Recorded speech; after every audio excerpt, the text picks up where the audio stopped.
मंगो दुआ के शाला इंजदा नसीब होवे। मंगो दुआ के शाला इंजदा नसीब होवे। जद आवे मौत मैनू। बिस्मिल्लाहिर्रहमानिर्रहीम। अस्सलामु अलैकुम दोस्तों और बुजुर्गो नाज़रीन, तुहाडे सामने अगली वीडियो के नाल हाज़र हाँ। असीं तुसीं देख रहे हो कि यह जी तुहाडे सामने पेश की जा रही है, वैसे तो किसी तारफ का महताज नहीं है, लेकिन फिर भी हर चीज़ का तारफ, हर चीज़ की शनाख्त जी करवानी जी तो साडा फर्ज है। लिहाजा तुसीं देख रहे हो, यह है अबरेशम। इनू अरबी च हरीर भी कहा जाता है और होर इनू मुख्तलिफ नामों से पुकारिया जाता है। इंग्लिश के इनू सिल्क कहा जाता है, यानी कि अल्लाह ताला की कुदरत हैगी। इहदे कीड़ा होंदा है, वो एक कीड़ा इस किस्म का होंदा है कि वह जिहड़ा रेशम बनता है वो अपने कीड़ा रेशम बनाता है, वो बना के ते अपने उत्ते लपेटी जाता है और इस दे अंदर आन के वो खुद अपने आप अंदर करके ते मर जाता है। अल्लाह ताला की शान है देखो। लेकिन ये रेशम वो चीज़ है कि जिहड़ा इहदे नाल बहुत ज़्यादा अच्छी किस्म के कपड़े भी बुने जाते हैं और बड़े आला किस्म के इस्तेमाल होंदा है। और ये ज़्यादातर शहतूत के पत्तियां दे जिहड़ा ना उन्हां तो ये रेशम तैयार किया जाता है, यानी कि वो कीड़ा जिहड़ा होंदा उहदी सब तो जिहड़ी कि उहदी खुराक जिहड़ी हुंदी है वो तूत के पत्ते होंदे हैं और वो तूत के पत्तियां नूं खा खा के तो उहदा लुआब बनाता है। वो लुआब बना के तो उहदा अपना घर बनाता है। तो यानी कि यह उहदा कीड़े का घर होंदा है, वो इस घर दे विच अपने आप नूं लपेट लैंदा है, जिस तरह कि तुहानूं मैं पहले दस चुकिया। और उस चीज़ नूं फिर अबरेशम कहा जाता है, जिहड़ा कि वो कीड़े का घर होंदा है। और ये अबरेशम जिहड़ा तुहानूं मैं दस चुकिया पहले कि बहुत ज़्यादा अच्छी चीज़ है, बड़ी आला बड़ी अच्छी किस्म की चीज़ है। ये दवाइयां दे विच भी इस्तेमाल होंदी है और इनू दवाइयां दी विच इस्तेमाल करने वास्ते इहदा जिहड़ा तरीकाकार है इनू कटिया जाएगा। वो मैं तुहानूं जिहड़ी कि इनू अगले नुस्खे दे विच असीं शामिल करांगे, जिहड़ा कि साडा बहुत ही आला किस्म का नुस्खा है, जिहड़ा कि कईयां नूं बीबियां नूं दोस्तां नूं कईयां नूं अल्लाह माफ़ करे सांस की बीमारी हो जाती है, जिस दे नाल फिर पंप लग जाता है। इनहेलर जिहड़ा कि पंप हुंदा है, जिहड़ा पंप लिया जाए तो जिंदे नाल साह की आसानी हुंदी है, वो असीं नुस्खा बना रहे हैं कि जिंदे नाल इंशाअल्लाह पंप वगैरह ठीक हो जाएगा। लिहाजा इनू जो असीं दवाई इस्तेमाल करना है, फिर इसनू कट के इहदे विचों कीड़ा कढ़िया जाता है, वो अलहदा किया जाता है, साफ करके फिर इनू दवाई दे विच इस्तेमाल किया जाता है। और इस तरीके नाल जिहड़ा कि तुसीं देख रहे हो जो ये जदों मशीनां दे नाल इहदा धागा बनाया जाता है, वो यह चीज़ जिहड़ा रेशम तुहानूं नज़र आ रहा है। और इस तरह इनू जो बल दे के ते वट चढ़ा के ते बनाया जाता है। और ये जिहड़ा अगर इहदा इस्तेमाल है, इहदे फायदे ने तुहानूं वो दसने आ कि ये इस तरह ही दवाइयां दे विच शामिल किया जाता है। और ये बड़ी अच्छी किस्म की चीज़ होंदी है। ये दो किस्म का होंदा है, एक सफ़ैद भी होंदा है, एक जर्द भी होंदा है। जिहड़ा तुहाडे सामने है ये सफ़ैद है और वैसे इहदा कोई खास जायका नहीं होंदा, फिक्का जायका होंदा है और हल्की जी इहदे इस्तेमाल होंदी है। मजाज इहदा जिहड़ा तसीर जिहड़ी होंदी है वो गौज़बान की तरह है, यानी कि मुतदिल हैगी है, दिल नूं सुकून देने वाली चीज़ है।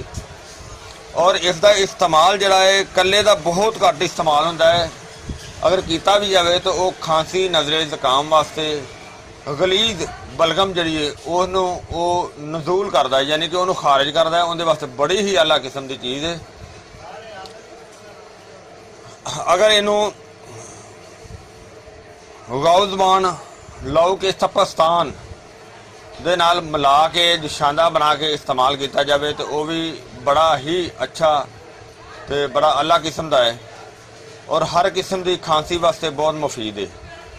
और अबरेशम जिहड़ा है ये माजूना दे विच भी इस्तेमाल किया जाता है। वैसे तो खमीरा अबरेशम एक बड़ा आला किस्म का खमीरा आंदा है, जिस दे विच खमीरा अबरेशम भी आंदा है और खमीरा अबरेशम हकीम अरशद का फार्मूले के नाम से आंदा है, बहुत ही आला किस्म का है।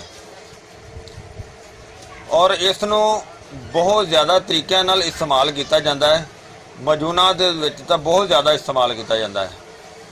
ਔਰ ਕਹਿ ਰਹੇ ਨੇ, ਕਹਿੰਦੇ ਨੇ ਕਿ ਅਗਰ ਇਹਨੂੰ ਕੱਟ ਕੇ ਸਾਫ਼ ਕਰਕੇ ਇਹਦਾ ਪਾਊਡਰ ਬਣਾ ਕੇ ਇਹਦੇ ਚਿਹਰੇ ਦੇ ਵਾਸਤੇ ਇੱਕ ਰੰਗ ਨੂੰ ਨਿਖਾਰਨ ਵਾਸਤੇ ਜਿਹੜਾ ਚਿਹਰੇ ਤੇ ਮਾਸਕ ਬਣਾਇਆ ਜਾਂਦਾ ਹੈ, ਉੱਥੇ ਵੀ ਬਿਹਤਰੀਨ ਕੰਮ ਦਿੰਦਾ ਹੈ, ਬਿਹਤਰੀਨ ਫਾਇਦਾ ਦਿੰਦਾ ਹੈ। ਤੇ ਇਹਨੂੰ ਬਤੌਰੇ ਯਾਨੀ ਕਿ ਅਗਰ ਇਹਨੂੰ ਇੰਨਾ ਕੋਈ ਜ਼ਿਆਦਾ ਬਾਰੀਕ ਪੀਸ ਕੇ ਤੇ ਅਗਰ ਇਹਨੂੰ ਸੁਰਮੇ ਦੇ ਵਿੱਚ ਇਹਨੂੰ ਕਿਸੇ ਤਰੀਕੇ ਨਾਲ ਜਿਹੜਾ ਨਾ ਇਸਤੇਮਾਲ ਕੀਤਾ ਜਾਵੇ, ਉਹ ਅੱਖਾਂ ਦੀ ਬਸਾਰਤ ਵਾਸਤੇ ਵੀ ਬਿਹਤਰ ਫਾਇਦਾ ਹੁੰਦਾ ਹੈ। ਔਰ ਇਹਦਾ ਜਿਹੜਾ ਕਿ ਸਹੀ ਇਸ ਚੀਜ਼ ਦਾ ਕੱਪੜਾ ਬਣਾਇਆ ਜਾਂਦਾ ਹੈ, ਉਹ ਸਿਆਣਿਆਂ ਦਾ ਇਹ ਕਹਿਣਾ ਹੈ ਕਿ ਇਸ ਦੇ ਕੱਪੜੇ ਦੇ ਵਿੱਚ ਇੱਕ ਇੰਨੀ ਵੱਡੀ ਖਾਸੀਅਤ ਹੈ, ਇੰਨਾ ਵੱਡਾ ਫਾਇਦਾ ਹੈ ਕਿ ਇਸ ਕੱਪੜੇ ਦੇ ਬਣੇ ਹੋਏ ਕੱਪੜੇ ਦੇ ਵਿੱਚ ਜੂਆਂ ਨਹੀਂ ਪੈਂਦੀਆਂ। ਔਰ ਇਸ ਦਾ ਜਿਹੜਾ ਇਸਤੇਮਾਲ ਹੈ, ਦੇਖੋ ਅੱਲਾਹ ਤਾਲਾ ਦੀ ਸ਼ਾਨ ਹੈ ਨਾ ਕਿ ਇਸ ਦੇ ਇਸਤੇਮਾਲ ਯਾਨੀ ਕਿ ਇਹਦੇ ਕੱਪੜੇ ਬਣੇ ਹੋਏ ਦੇ ਵਿੱਚ ਜੂਆਂ ਨਹੀਂ ਪੈਂਦੀਆਂ। ਫਿਰ ਇਹਦੀ ਵਿੱਚ ਇਹ ਤਬੀਅਤ, ਇਹਦਾ ਇਸਤੇਮਾਲ ਜਿਹੜਾ ਨਾ ਉਹ ਤਬੀਅਤ ਦੇ ਵਿੱਚ ਬੜੀ ਇੱਕ ਨਜ਼ਾਕਤ ਪੈਦਾ ਕਰਦਾ ਹੈ, ਯਾਨੀ ਕਿ ਔਰ ਤਬੀਅਤ ਨੂੰ ਜਿਸ ਤਰ੍ਹਾਂ ਕਿ ਖੁਸ਼ ਰੱਖਦਾ ਹੈ।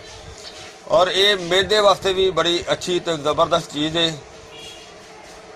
ਔਰ ਇਹਦਾ ਤਫੂਕ ਬਣਾਉਣ ਵਾਸਤੇ ਸਭ ਤੋਂ ਜਿਹੜਾ ਆਸਾਨ ਤਰੀਕਾ ਇਹ ਵੇ ਕਿ ਇਹਦਾ ਕੀੜਾ ਕੱਢ ਕੇ ਤੇ ਇਹਨੂੰ ਕੈਂਚੀ ਦੇ ਨਾਲ ਛੋਟੇ ਛੋਟੇ ਪੀਸਾਂ ਦੇ ਵਿੱਚ ਕੱਟਿਆ ਜਾਵੇ।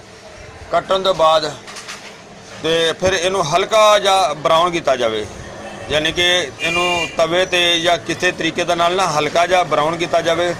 ਫਿਰ ਉਹਨੂੰ ਜਦੋਂ ਤੁਸੀਂ ਇਹਨੂੰ ਬਾਰੀਕ ਕਰੋਗੇ, ਪਾਊਡਰ ਬਣਾਓਗੇ, ਫਿਰ ਇਹਦਾ ਪਾਊਡਰ ਜਿਹੜਾ ਨਾ ਉਹ ਆਸਾਨੀ ਨਾਲ ਬਣ ਜਾਏਗਾ।